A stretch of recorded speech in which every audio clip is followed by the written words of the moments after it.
good. Hey, Pit Nation, Storm Nation, Bowl U Nation, BowlFit Nation.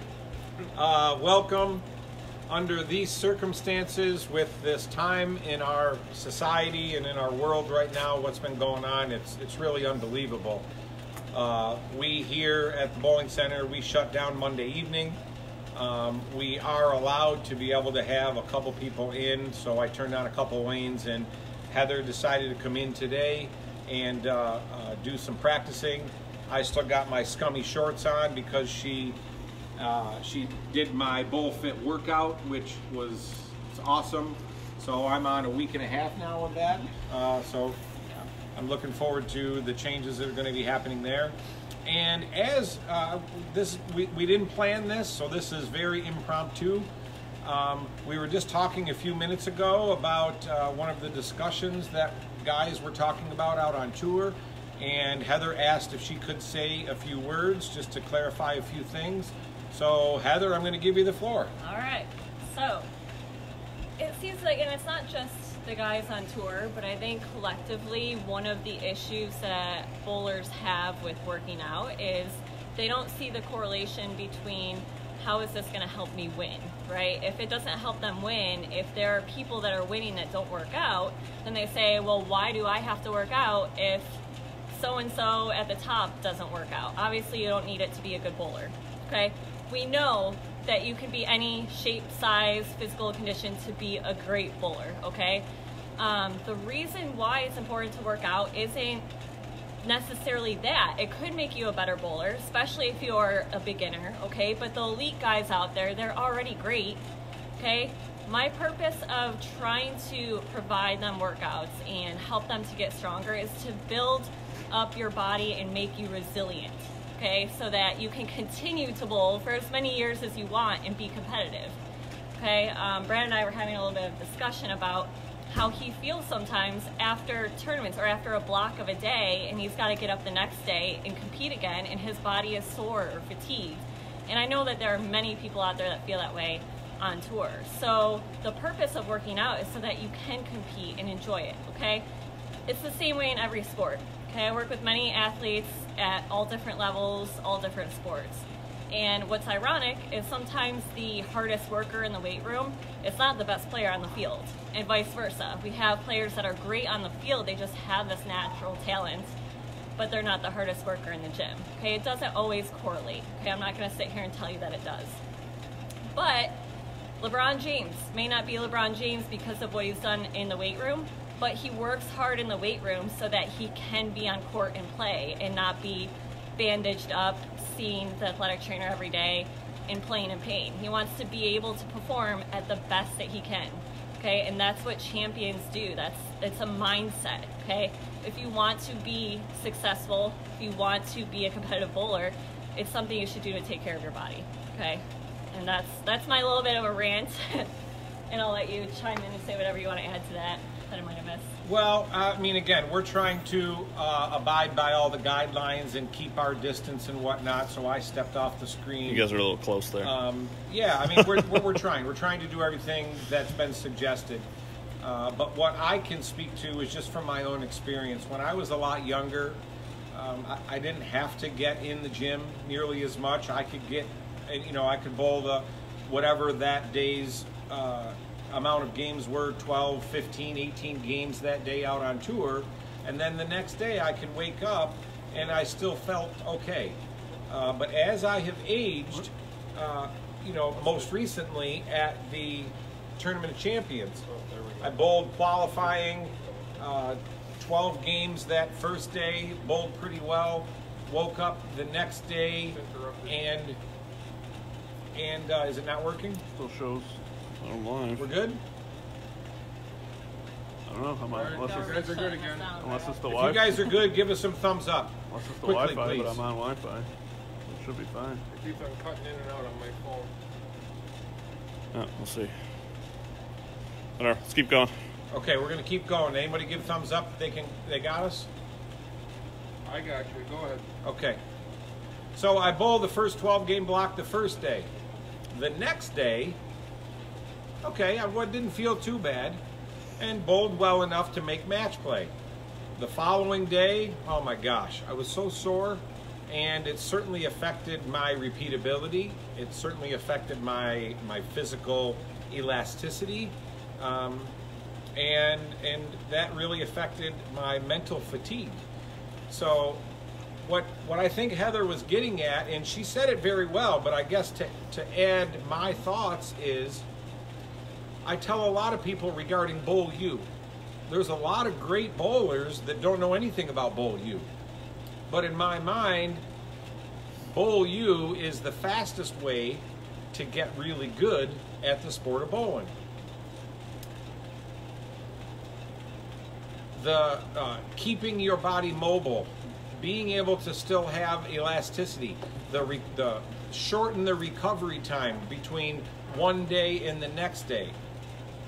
If I was in better shape, I'm not saying I would have made the show, but I can easily say, had I been in better shape at the Tournament of Champions, I think I would have, the hurdle of being sore and not as fresh mentally would have gave me a much better chance to be able to do what I needed to do that final day. And I just didn't get the job done. And I had to be honest with myself, and that's what I called Heather. I said, listen, I can't be out here on the senior tour bowling day after day after day if I'm not in shape. Will you help me get back in shape? And she's going to go out on the ladies tour, and so she needs the Bowl U program to get her ready for the ladies tour. Did I say senior tour? No, She's going out on the ladies tour, and in my opinion, the Bowl U program will help her get prepared for the ladies tour so quickly. And she's already showing progress. That first day that she practiced here, which was what, about 3 weeks ago, two weeks ago now? I think. That next week, 813. she shot her first 800. Second 800. Okay, so second 800. But the point is that the things that we worked on, I didn't really work on anything physical. I worked on everything visual, recognition skills-wise. So, anyways, I think we're kind of hitting the point home. If you have anything else you want to say to clarify, and then we'll get on with the UFO. I did think of something else. So, while bowling doesn't seem that physically demanding like other sports, it's not biomechanically advantageous, right? So if you didn't take a biomechanics class in college, you may not understand how physically it affects our body, what kind of torque is placed on the body, and like the levers used and everything. And it's really not great. So over time, when you bowl repeatedly over and over and you're not doing other movement patterns and activity outside of that, that's where overuse injuries develop. So when you're young, you can kind of combat that, and it might not be right now you feel great, you don't need to work out because you feel awesome on the lanes. And 10 years from now, you have knee problems, a hip problem, lower back pain that you don't know where it came from, and it's just something that happened over time because you weren't taking care of your body. So that's where it's really, you know, we tend to miss that part and not understand the effects of bowling over a long period of time versus it's not a contact sport where we get injuries right away. It's more of an overuse thing.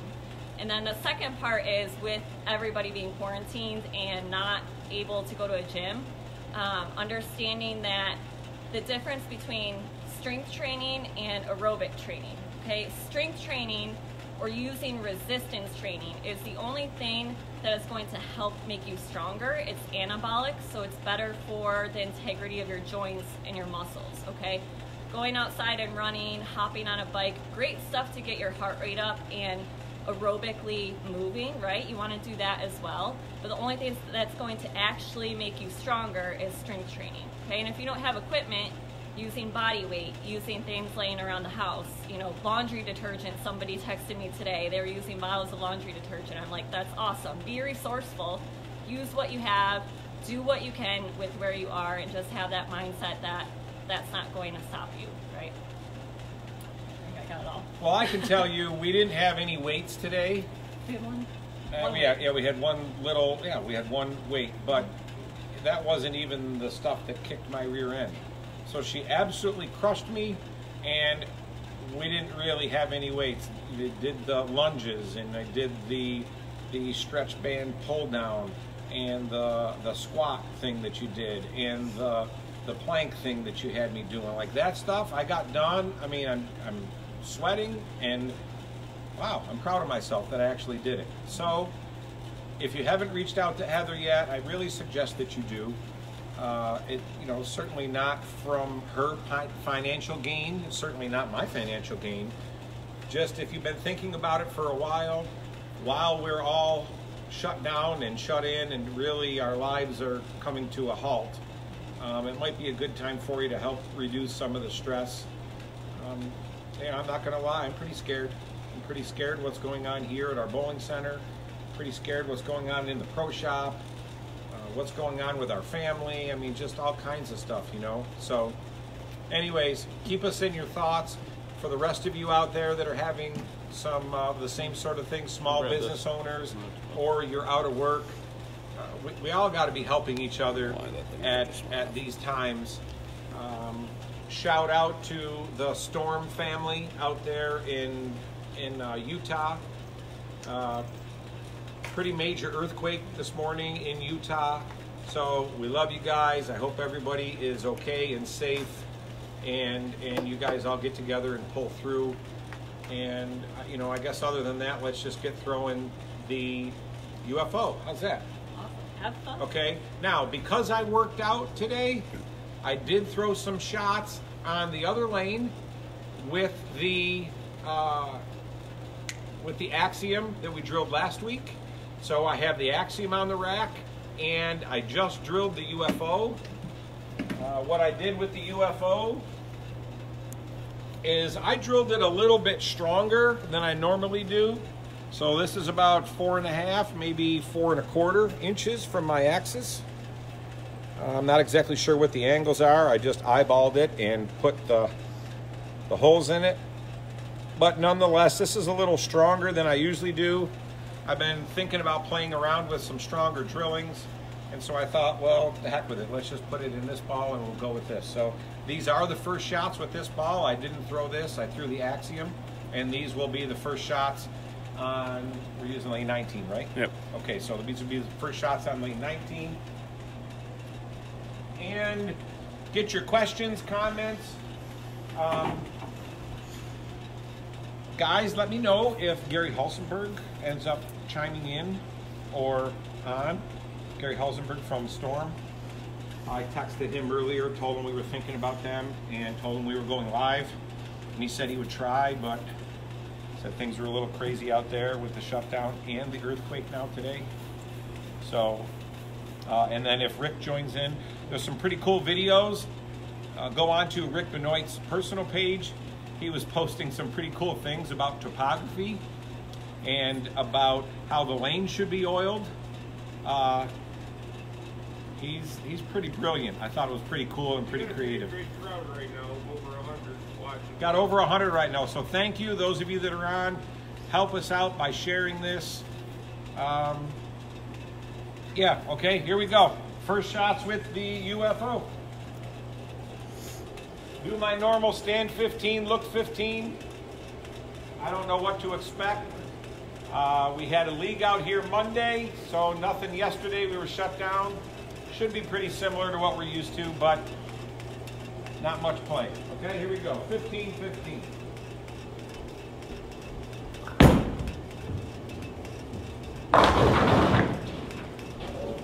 Okay, I'm not sure what to say about that one. I was a little sore. My quads are a little sore. My glutes are a little sore. Jason Sterner was bowling on this pair. He's in. I think I broke that one down. Jason's in the other room now doing some workout stuff, which is pretty cool. Let me re-rack this. So obviously I need to throw it a little faster. Pretty strong layout. Pretty strong ball. I think the numbers I saw were 0.52 and 2.54. I'm not sure. I don't know. Can you walk in and look at that box? We can at least tell them. Demetrius Jackson said, start shooting up steroids. They don't touch Fortinet sport. Yeah, you know, I was thinking of doing roids. It was my idea. But well, I won't go there. I got a guy. I got a guy. All right, 15-15. Obviously, I got to throw it a little faster.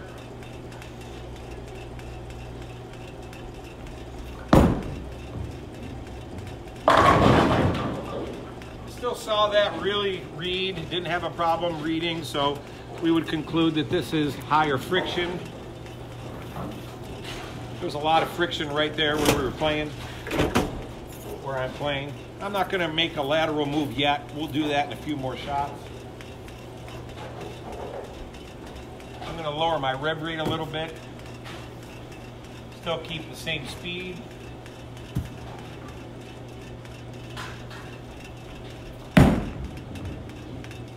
Okay, now that looked a lot better. I'm not sure if you can see the difference in the rev rates from that shot than the previous shot. I don't get to make those sorts of changes that often on tour. Feels like the more I try to lower my rev rate, the more disadvantage I have with pin carry for whatever the reason.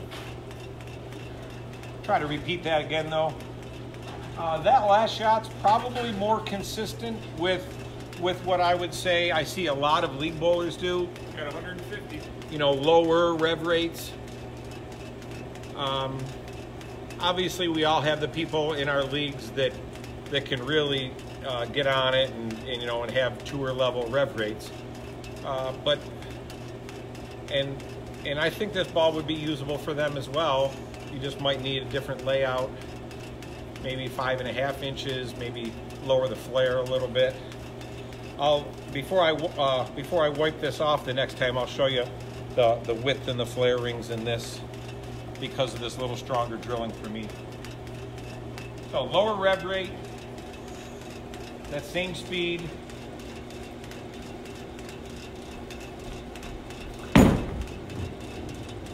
Okay, so that looks pretty good, I think, to my eye at least.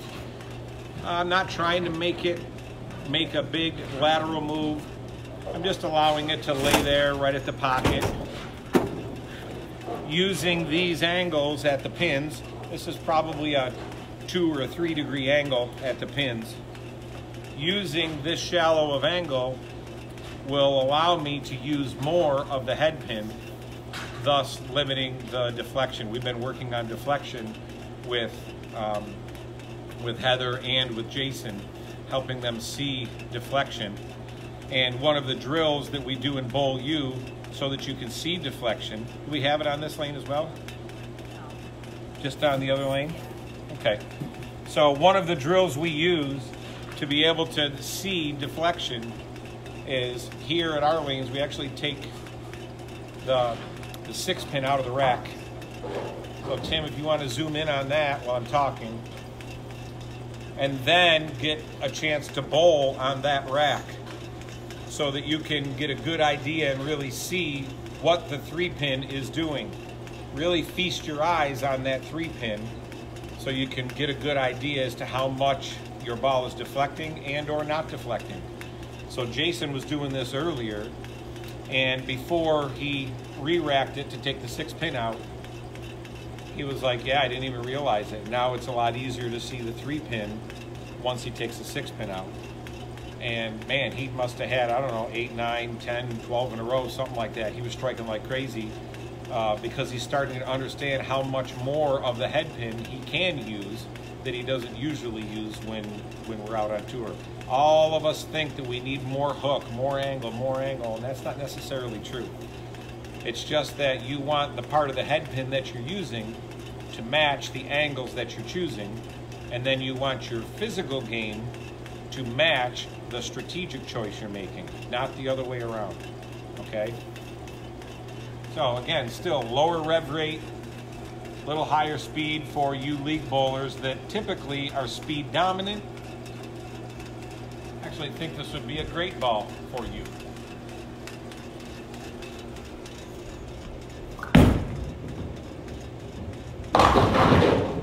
I think with the 2 or 3 minutes of me chirping, I think I didn't get that speed up to where I wanted it. Did you show the box?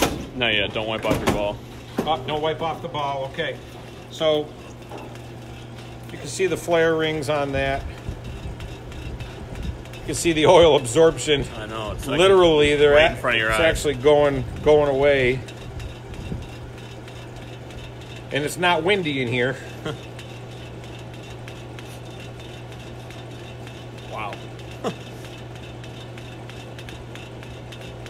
And let's just watch it for a second. See how long it's taking. Look at these top rings here. It's gone almost. More exciting to watch your paint dry. Watch your oil absorb. Okay. So that oil's really getting in there. This ring right here. This one's going away. This one's back there, almost all gone. This one right here seems like it's gonna win the race here. There it goes. It is. It's going away. You can see it stopping right there. You see it? Yeah. All right. Let's re-rack. I'll get my speed up. We'll change some angles. This is the box here. We are at 054 and 252. So we would call this probably medium-ish, maybe medium to high RG. High RG would be, you know, 253, 254, 255, upwards of that.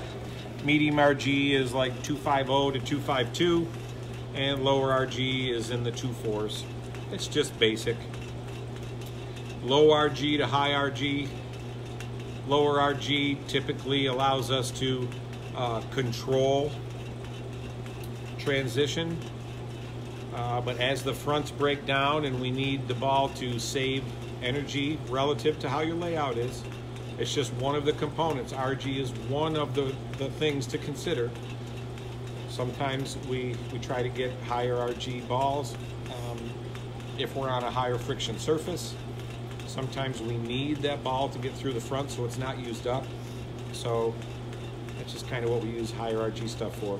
And then the differential here, 054, it's still medium to medium strong.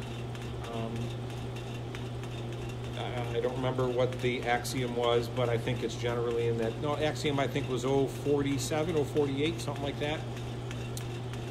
And that's okay. You guys can look that up. I just don't keep those numbers in my head, and I'm sorry, Gary, if you're on, I'm sorry that I don't remember a lot of that stuff. No, Rick's on. Rick's on. Okay, Rick. So if you could talk about, if you could put a little comment, as only you can, about RGs and what BowlU uses RGs for. A little bit different than I think what the industry talks about them. And I'll throw some shots, and hopefully, Rick, you can comment if you're listening.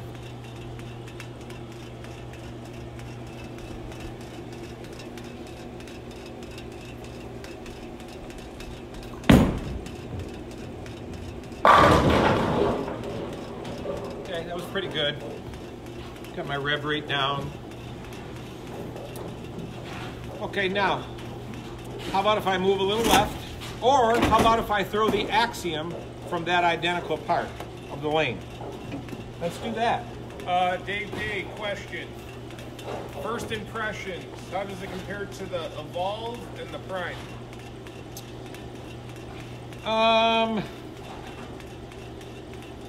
You know, that would be a good comparison. Maybe I could bring in a Prime. And you didn't drill the Evolve yet. I didn't drill the Evolve because we had the matchmaker when I did the Evolve.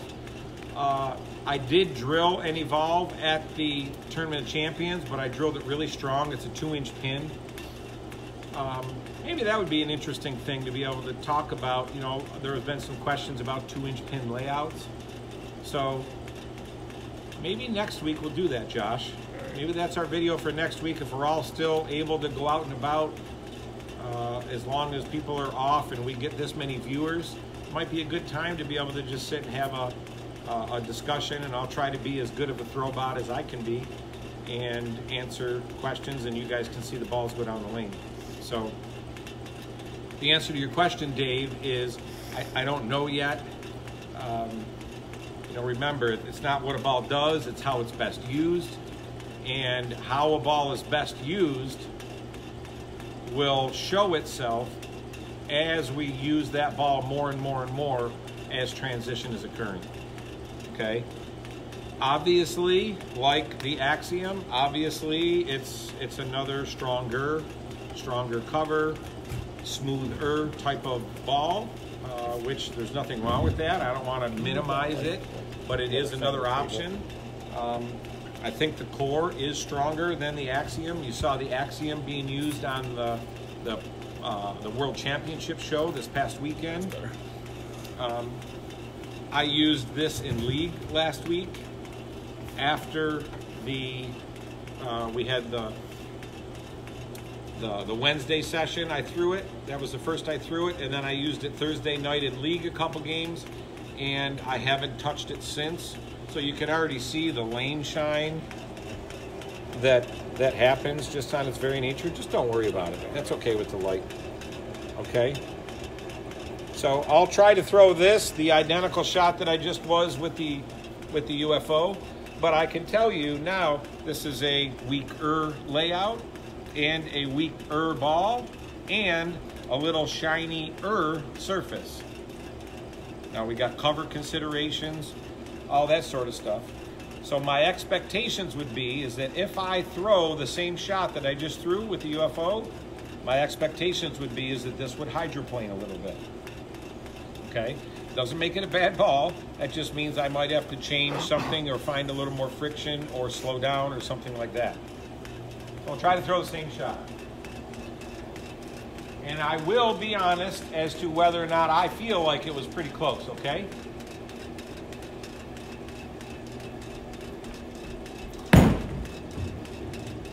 I don't think that was close.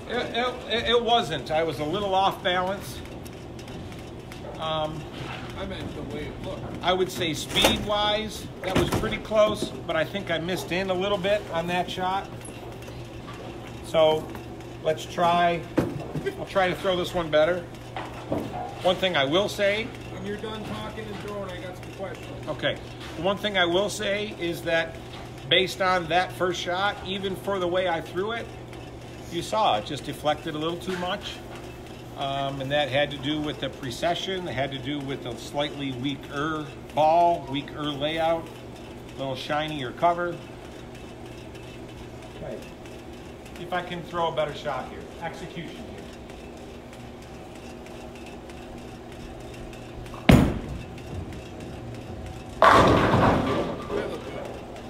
That looked like the same ball motion, but I would say that that was just a touch slower than my faster shots with the UFO. So let's jump back and forth here. Compare these from the same place. I'll try to get my speed back up with this, and then I'll try to jump in and throw the identical shot with the Axiom.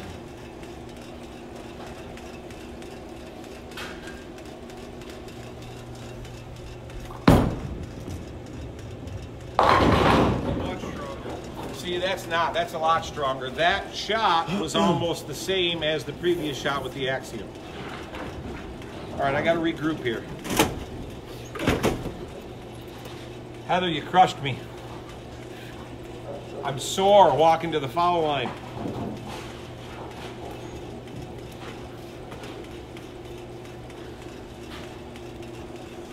All right, here we go. Lower rev rate, slightly higher speed. See if I can get dialed in.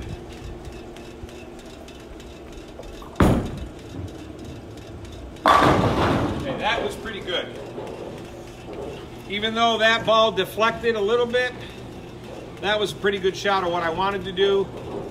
So let me jump to the Axiom, see if I can repeat those physical characteristics with this ball.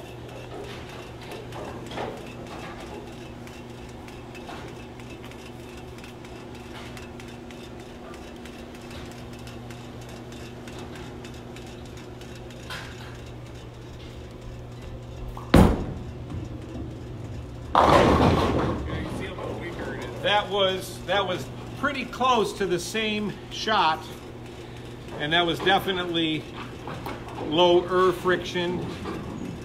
And it's not a negative. It's not a negative at all. Obviously, if I needed a ball, if this UFO, I couldn't get it through the front because I couldn't generate enough speed, then the complement would be an Axiom. If the Axiom was not reading easily enough and I couldn't slow down, or I didn't have any more lateral friction to find, maybe the UFO would be an option. And then next week I'll bring in the Evolve, and I'll bring in 2 of the primes that I use a lot. Each of them have quite a bit of oil in it. But I'll go ahead and I'll bring in all of those balls, smoother balls, and we'll see how the smoother balls relate to one another in their usability. Keep in mind that just because we say smoother ball doesn't mean that it's not usable for the high rev rate person. Just because we say higher friction ball doesn't mean the higher rev rate guy can't use it. Josh was playing around with one of these a little while ago, and he's trying to play around with going to no thumb, so his rev rate is through the roof. And wow, I mean, it looks great. It's great on the lane. All right, so one every 5 shots. It's great. So let me move to the left with the UFO. We'll get some questions in a couple minutes, but let me finish this off like I normally do. So I'm going to move. I'll move 8 and 5 this time. 8 and 5, okay? So I'm standing on 23, looking at 20. I know I'm going to throw it a little slower. I'm already thinking though, wow, this is pretty strong. I might not have to get overly slow. I might be able to just throw this similar to what's more in my comfort zone. And because of the response time characteristic, we know it's going to be probably medium to, it's going to be probably slow to medium slow, especially because of this layout. I might not have, well, we'll just see how it goes. I'll shut up. 23-20.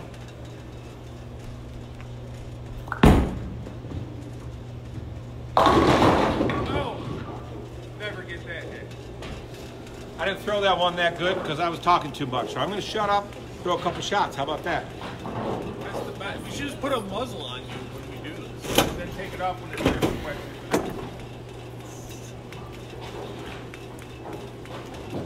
I was going to put some super glue on Josh's straw of his drink so he could keep his mouth closed too. I don't use a straw. That's why your shirt today looks like the coronavirus. I tried to match the UFO. I got my coronavirus shirt. Jesus. That was a good one. A lot of boogers on that one. I was saving it. Okay, 23-20. See if I can hit this here.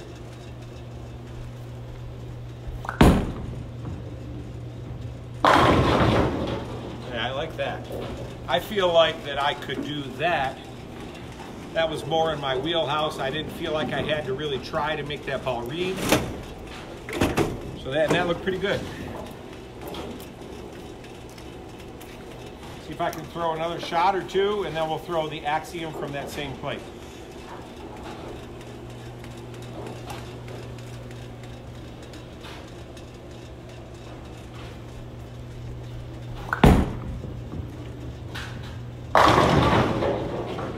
That deflected a little bit. I saw it continue going that way through the pins. That still looked pretty good.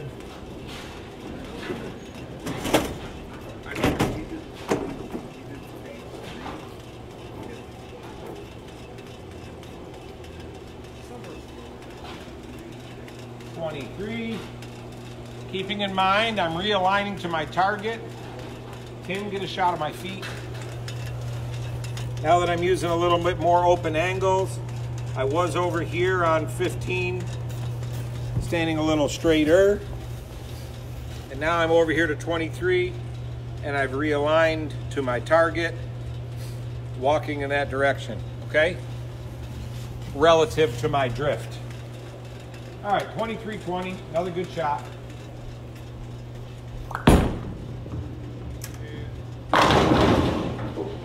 So that's really in my comfort zone, being able to play that motion. I threw all 3 of those pretty consistent. So now I'm going to try to throw the identical shot physically with the axiom. 23, looking at 20, normal Brad.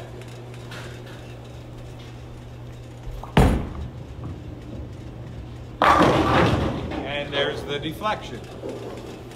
when we talk about deflection, there's all kinds of things that can cause too much deflection.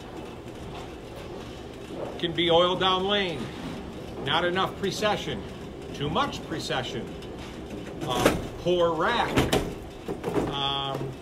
speed dominant, rev dominant, too much oil, not enough oil, too much angle, too slow response time ball. There's all kinds of things that can cause too much deflection.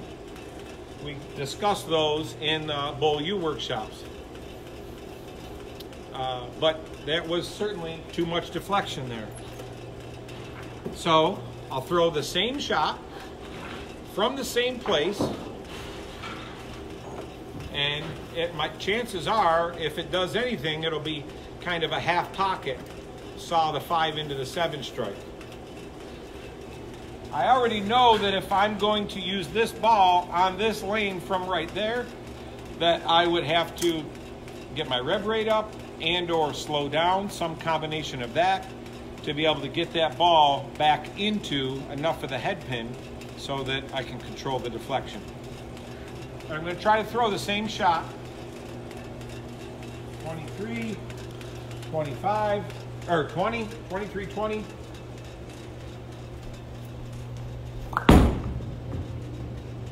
And that was perfect deflection, but I actually got that one just a little bit to the right, and it saw enough friction to be able to make it precess, to be able to make that deflection happen better. Rick says, when I see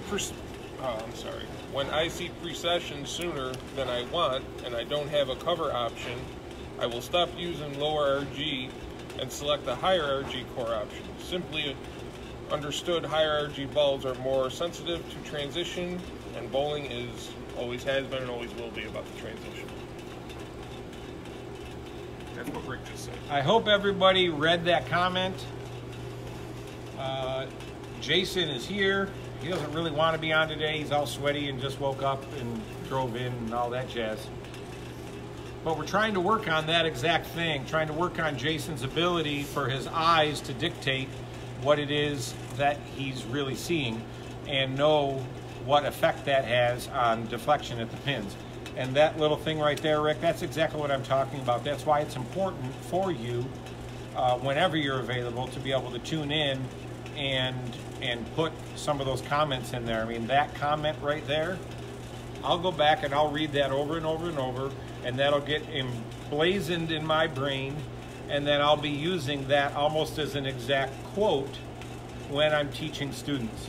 So thank you for that. But that, if those of you that are watching, go back, take a screenshot of that, and that's what we're talking about. That's the type of knowledge that we're using with Bowl U. And it's not foolproof. You know, keep in mind that your physical game can go a long way in helping that precession. But if you're working outside of your physical ranges, then you want to dial back into what you can repeat, what you can control, and then be able to have another ball option if needed off of what you just saw. All right? So I'm going to throw this one similar to the 3 UFO shots, just one more time. Obviously, we see these two balls. If anything, I would say that this one is a slightly notch quicker in the motion that it yields, mainly because of the little weaker layout, little shinier cover, and obviously it's not as fresh of a cover, and the strength of the core. Okay? Trying to throw the same shot, 23, 20.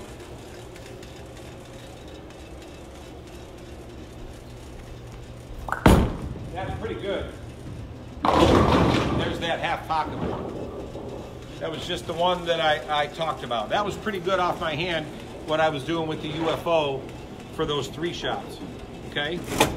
So now, what would I do off of that to be able to match up that axiom? Let's say I don't have a UFO. Let's say I don't have that higher RG option. What could I do physically?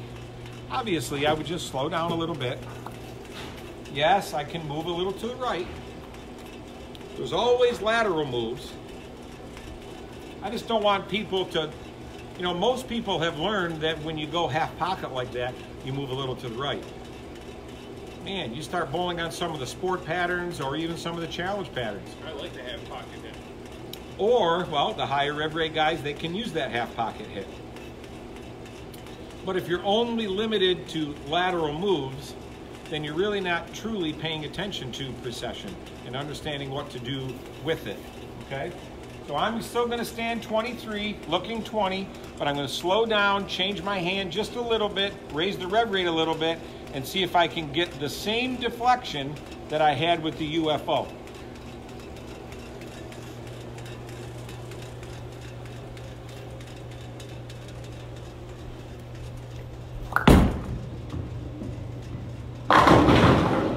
Pretty good. Pretty good, I would say. And that one I might have even got in just a little bit.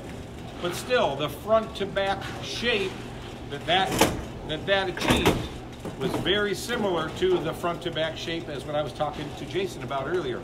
The front to back shape that I achieved with the UFO. And that was without moving my feet or moving my eyes. That was just changing where the ball is reading. Yes, questions? So we'll throw one more. Like a Jeff Crickham shot, down and in. With what ball? With the UFO. UFO, Jeff Crickham. I should get a Jeff Crickham wig. I got a mop head in the back. We could probably... I'm just using him as an example. Well, it's okay. I like Jeff. He's watching. I like it. Hi, Jeff.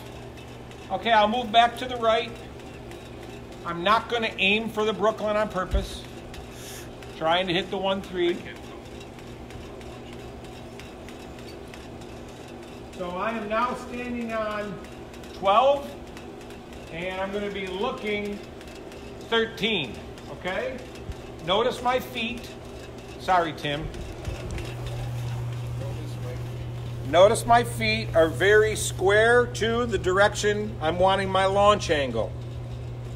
I was over here when I was in, and I wanted more angle. Now I'm here. And if I want even less angle, I'm okay with going this way, and then I just allow myself to walk that way, okay? So I'm very square to the boards right now. Standing on 12, looking 13, and all I'm thinking is Jeff Crickham.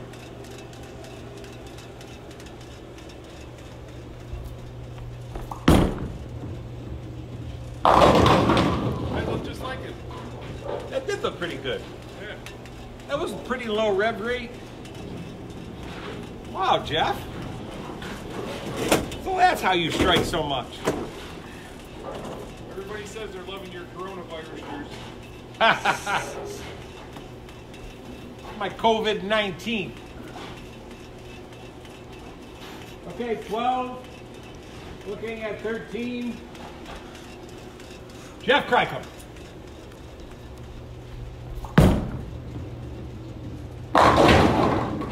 Woo, got that head pin going twice. That looks like Jeff Crickham. It's pretty good. He relies on that. What else you want me to see? Rick, but I'm not going to try to do Jason Belmonte because I think I'll fall over today all because of Heather. Yes?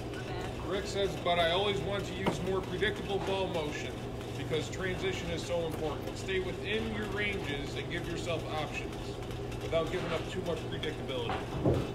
Guys, the majority of you that are watching, I know some of you have came to the Bowl U workshop. Hopefully all of this madness of the quarantine and social distancing will take care of itself sooner rather than later.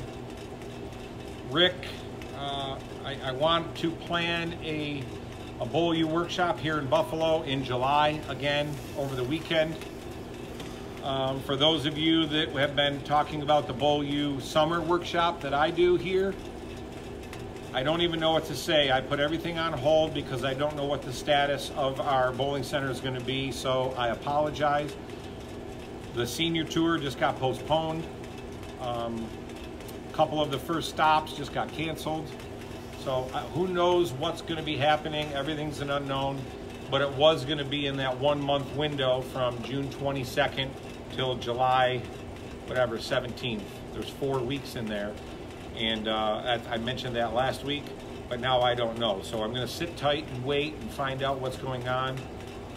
Is there more questions? Yep. Okay, let's take some more questions. If you want me to throw more shots, I will. Nope, we're good.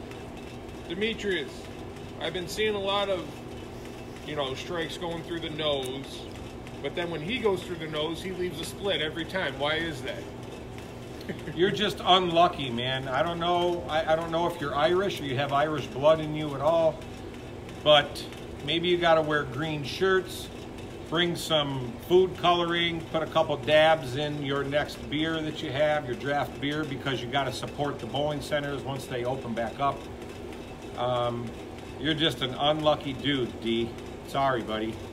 But when he crosses over, he still gets the hit. So that makes up. That's where he uses his luck. All in all, I mean, I would have to say that it has. Out. I would say what it has to do is speed and rev rate. That's what I told Demetrius, I would say that you are still very speed dominant. We worked the one day extensively here a couple months ago on slowing you down, and your ball was going through that precession, and it was awesome. And then I saw you the last time at the sweeper. Even though you made the cut and you're both good, I still see you being a little speed dominant. So, I don't know if that's a visual thing, that you're just not able to recognize that your ball isn't getting into a roll, or if you're just more comfortable. In a lot of ways, you might be better off going Brooklyn with that speed dominant type of thing, just based on pin collision, getting the pins going this way. Those guys, the helicopter bowlers from Chinese Taipei, they want the ball to hit the head pin and go all the way, deflect so much all the way down the rail. Their ball, they don't want the 1, 3, 5, 9. They want the 1, 3, 6, 10, and all the pins go this way. The really good helicopter bowlers. So, Rick tells the story that he became more and more observant of what the pins were doing as he traveled more and more overseas, coaching overseas. He'd see people from other countries accepting strikes that here in the U.S., we don't accept. And they didn't care a bit. So the point is that, D, I think you're a little speed dominant. I think if we could get you to slow down and then help you learn more about really where that pocket is, then your scores will continue to go up. But you have had some good sets, so I can't say you're doing anything wrong. Just we need to fine-tune some of those things you've been working on. All right, Justin, what is a good bowling ball that is good for a bowler that normally throws it like Brad does? What's a good bowling ball? All of them. Well, I mean, that would be my question, Justin. There isn't just any one answer, right or wrong answer. It's what ball do you already have in your arsenal? What are we bowling on? What surface are we on? What phase of transition are we in? Not phase of ball motion. I heard somebody on another video talking about phases of precession, or whatever language that they used. And that's taking industry language and Bowl U language and smashing them together, and that's like 2 and 2 equals 6. There's really only one phase of precession. I'm thinking faster than I'm speaking right now, so I'm sorry. But precession happens, that's the migration of that rotational axis getting back this way. However the axis comes off your hand, Jason Sterner, he's learning to recognize he's got a little bit more tilt than most people. So friction helps that migrate down here where it needs to be. And if it doesn't get down there, if it stays up here as it's hitting the pins, he has a whole different deflection than what he sees other people getting.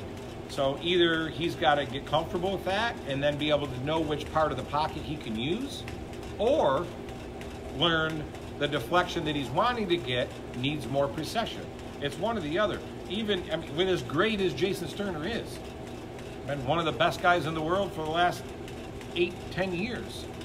So you know, and I'm still learning too. I think me teaching Bowl U keeps Bowl U theories and discussions right on the forefront of my mind, and then I'm looking for that when I'm bowling. So yes, next question. All right, Chris, how does the Axiom compare to the Phase 2? I don't know. You know, and I didn't even mention that. We got the Axiom, the difference in the Axiom and this UFO. The Axiom is symmetric and the UFO is asymmetric. So that's another consideration in the ball motion that they yielded. The Axiom and the Phase 2 both are symmetric options. I'm not exactly sure what the numbers are again on those. Again, my apologies. So I don't know. I can't answer that question. Maybe I'll bring the one Phase 2 that I use quite a bit. Maybe I'll bring that out next week as well. So I got Phase 2, Evolve, Crux. yep, the primes, and then these two balls, and we'll just throw them all down the lane, and I'll try to be as good of a throw bot as I can be. Yes. All right, Del, does your approach speed up when you try to throw it harder, or does it stay the same? No. You know, again, now we're discussing physical options. And in Bowl U, Rick has developed 5 motion sequences. And as long as you satisfy the 5 motion sequences, well, it's okay whatever you do in those. As far as me speeding up, I try to move back on the approach relative to the amount I want to speed up. And I try to make everything just a little bigger. So, if my normal stance is wherever it is, and it's a feel thing.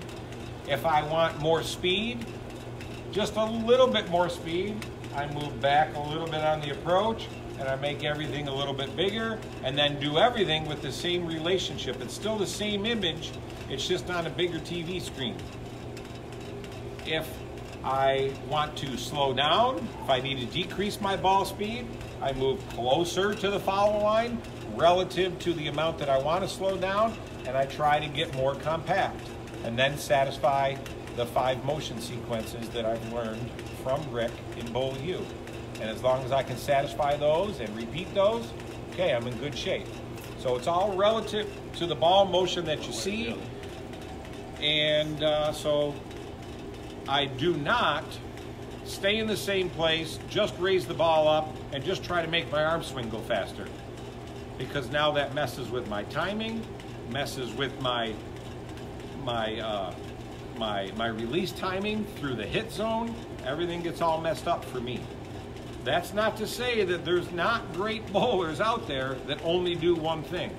So, you know, you can do whatever you want. You can satisfy the 5 motion sequences. Now, the next question is going to be, well, what are the 5 motion sequences? Well, come to a Bowl U workshop and you'll find out. No, that wasn't the next question. I know, but I'm just saying is that usually leads to that. I try to give you guys little tidbits of Bowl U. I know Rick had mentioned to me one time, you know, geez, be careful. Be careful we don't really expose too much because we don't want these videos to be free teaching. Josh and I were talking about, hey, maybe we should charge $1 for people to come on and watch the videos. Hey, that might be a cool thing to do. Then we'll see who's really serious about wanting to get better and wanting to learn more about these balls. But we haven't made any concrete decision on that yet. Okay, next question. I'll say this, I've seen a couple other videos out there floating around. It's amazing to me that Josh had this idea to do this very thing, what, about 3 months ago, 4 months ago, so last fall. And since then, I've seen, whoop, a video popped up, very similar to what we're doing. Whoop, another one just recently popped up, doing what we're doing. So I feel like we're doing something right.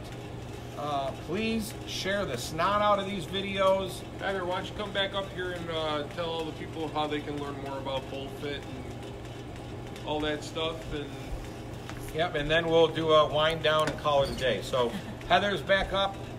Hi. Okay, I'll keep my distance. If you want to learn more about BowlFit, just email me, bowlfit@gmail.com. You could go to my website, it's a little outdated because I did the whole thing myself, and I honestly am not that good at technology. So I'm probably going to use this quarantine time to get on there and try to update my website a little bit in the meantime. But literally just email me, bowlfit@gmail.com, or go to my Facebook page, add me, send me a message, follow my Instagram, send me a message, any of those things. Then I guess to end this, I would say, Heather, thank you. Thank you. Thank you Letting me for, rant. well, thank you for my soreness that I will feel tomorrow morning. I'm not too excited about it, to be honest with you. Well, you get to rest. To all of us, everybody that's not even watching, everybody that you all know, guys, we're all in this together here. I will be running ball raffles until this is over. Josh is running doomsday ball raffles.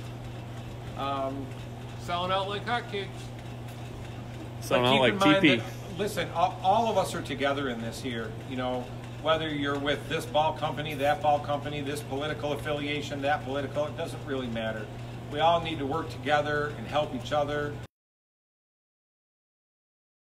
My mom's 85 years old, and I gotta be honest with you, it's a little scary for me to even go down and check on her, because I don't know if I've touched the wrong thing at some point in time. So my hands are kind of dry from all the hand sanitizer, all that stuff on. So I just, guys, we just be smart, and let's try to all, as a community, get through this as best we can. And then once we are able to open up and the other businesses are able to open up, please go support us. It's pretty scary, the amount of revenue that we will be losing, our employees, the amount that they're going to be losing. And even if the word is that, you know, yeah, they're going to try to give everybody $1,000 or something like that, that's only going to go so far. Huh? Doesn't even come close to Yeah, I'm not sure exactly what they're going to do, but I can't even imagine what some people are going through. So, one last question. okay, last question. It's not even a question. Just to end it, where are the Bowl Youth seminars mostly? In the Northeast? Question mark. Rick, where are the Bowl Youth seminars mostly? I'll answer, but then Rick can answer as well. There will be and can be a Bowl Youth seminar anywhere that there is interest. If you, in your area, if you want to pull together 20 to 30 people, it's $250 a person. We're there for the weekend. We come in on a Friday evening, and then all day Saturday and Sunday, $250. Rick and I are willing to go anywhere. I think if you need Rick and I there, we would need a minimum of 30. I think it's 30. I think it's 40, actually. I'm sorry. I'm thinking, again, before I'm speaking. 40, I'm speaking before I'm thinking. 40 people in any given area, Rick and I will come and we'll put on a show. You really won't believe it. Everywhere we've went, I think for the most part, it's been pretty close to 100% satisfaction. I'm only thinking of just one or two people that had a little reservation, and we cleaned that up and took care of all of that. But I think everywhere we go, people want us back. So if you want one in your area, or if you are nearby here to Buffalo, I will be teaching the Bowl U workshop in the summer. In the evenings, that is to be determined based on the shutdown. And also, we will schedule Rick to come in on a weekend, and we will blow it out. Last year we had 48 to 50, I think we had You're here. saying So it was all great. this, but also remember, you can't do them right now because of the virus situation. I can't. We can't commit to anything right now. Even up here, they're suggesting that they might implement even a potential travel ban. So I don't know. No unnecessary travel. So everything's kind of an unknown right now. All we can do is these videos. So please support the videos. Please, you know, I mean, I feel like I'm begging. I'm not begging. It's just that, man, it gives us something to do for this hour and a half today, other than just sitting around waiting for the madness to stop. So thank you to everybody again. Storm I will say Nation. we got some cool tournament ideas coming up that we've been talking about. We're once actually- this madness ends. We're actually going to do a pretty cool sweeper. Josh and I were working on it yesterday. It's pretty cool. Won't unveil that yet. We'll leave that for Josh and the Pit Nation post. But anyways, thank you. Thanks for tuning in. I really have come to look forward to and enjoying these. And if you guys keep sharing them and there's enough views to justify it, then we won't let it fizzle out on our end. So thank you very much. And Heather and Jason, thanks for being here. Okay, guys, have a great and safe week.